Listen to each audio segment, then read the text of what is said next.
what I want to do now, Jeff, Yeah. is I want to turn our attention to compliance. Yeah. Because this is an important key issue for any company, for any business owner, for any consultant or distributor to know that their business is compliant. What would you say are, in your mind, are the top issues regarding compliance that someone needs to be adhering to make sure that they themselves are being compliant in the marketplace? Okay. Well, maybe we ought to talk about this issue from the perspective of the company and the perspective of the distributor, but in fact, they're one and the same. Okay. Everybody's goal here is to basically, and this is our goal. We've represented a lot of the leading direct selling companies. We've started a lot of them, and we have two goals.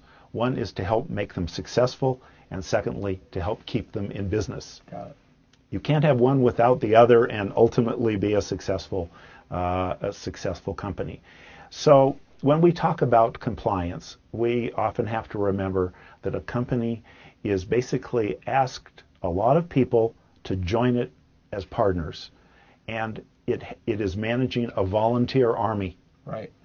An army that can go anywhere, anytime they want, and therefore the company, when it explains issues of compliance, it needs to not talk down to people. It needs to have a conversation with them, explain why this is important. And generally, the issue of compliance for direct selling, MLM, network marketing companies comes up in two areas. One is the product that is being sold, the product or service, and the other is basically the sort of claims, earnings claims about the opportunity. Those are generally the two major.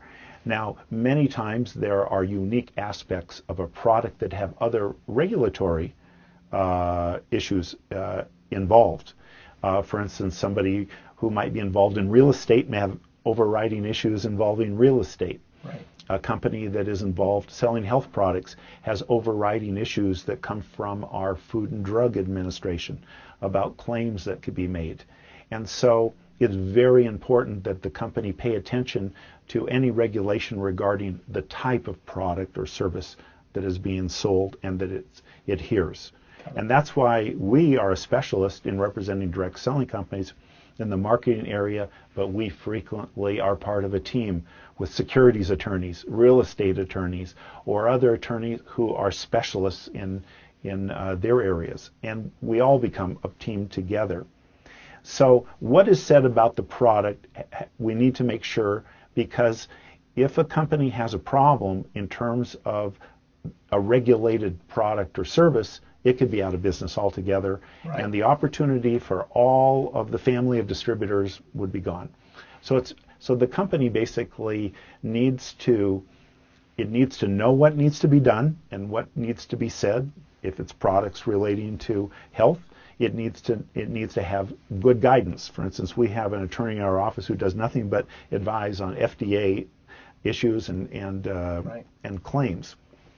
So that becomes very important. And then the company has to explain its rationale to its distributors. It needs to explain it carefully in writing. There should be good training, oftentimes good video, good training meetings. There's no substitute for great training, but everybody has to buy into the importance of this.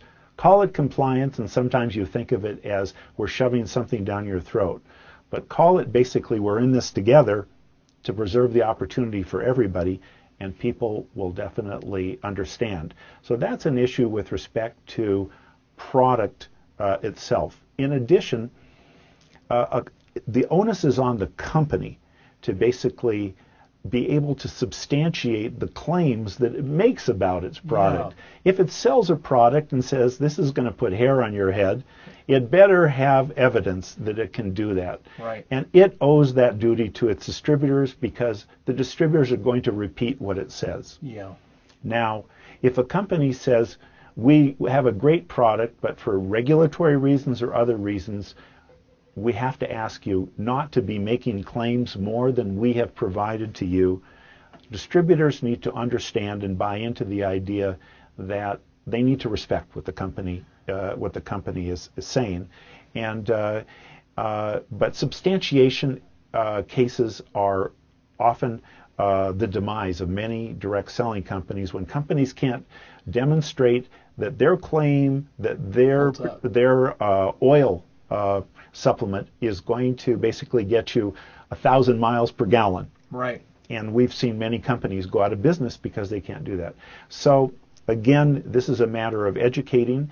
It's a matter of putting it in writing, in videos, in training. And then one last thing, it is a matter for the company to monitor on the web as distributors are blogging, and to monitor what they're saying in advertising, and also to give distributors what used to be referenced as camera-ready advertising. Of course, with the web today, we may be talking about replicated websites where the proper claims are being made.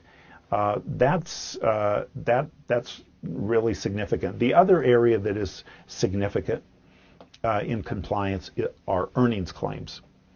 And we've talked a little bit about this before. The rationale with respect to companies and distributors not making earnings claims without having disclosure of substantiation is one that is well tested. And companies basically, until they may provide distributors with earnings calculators so they can make their own assumptions, but until they're in a position to basically provide average earnings statements and track records, distributors should not be making earnings claims on the web, potentials, hypotheticals, and a company should basically be very clear about what they can do, and the distributors should try to put this into effect, and the company should monitor. It should monitor as things are going on. So Jeff, the theme that I'm seeing here is it's the company's responsibility, corporate's responsibility to give tools to the field. What can you say? What can't you say? Making sure that it's compliant, that it's gone through its legal review, so that if it's in a brochure, if it's on a website, that the consultant or the distributor can feel comfortable sharing that information. It's the company's job to make sure that that information is correct and that it holds up and that they're properly representing their product. You're right. And frequently we hear companies complain, oh, our distributors are going crazy on us. They're taking out ads everywhere. They're saying things everywhere. And you know what? There's a vacuum, because a company that doesn't provide its distributors with materials creates basically a vacuum in which distributors feel the need to do this. And so a responsible company will be turning out quality training, quality materials, quality brochures, the sort of things that give its distributors the good tools so they don't have to go out and create it themselves. And a company should do one more thing. Companies should listen to their distributors. Sometimes distributors have the very best ideas. Well, they're the boots on the ground that are experiencing firsthand what's happening in those meetings and conversations. And when distributors come to companies and say, you know, I think I've got an idea for presentation or advertising or whatever, I'm not saying that it's always going to be the best, but I'll tell you, companies should be listening. Again, a company that's going to be successful in the long run is one in which the distributors feel that they're partners in the process. And I like that word partners, because it seems like the company has their job and the distributors have their job, and they really need to work together as a family, as a team, to ensure that they're protecting each other, watching each other's back, and helping each other win and succeed together. You can't do one without the other. That's a key to success. I appreciate that.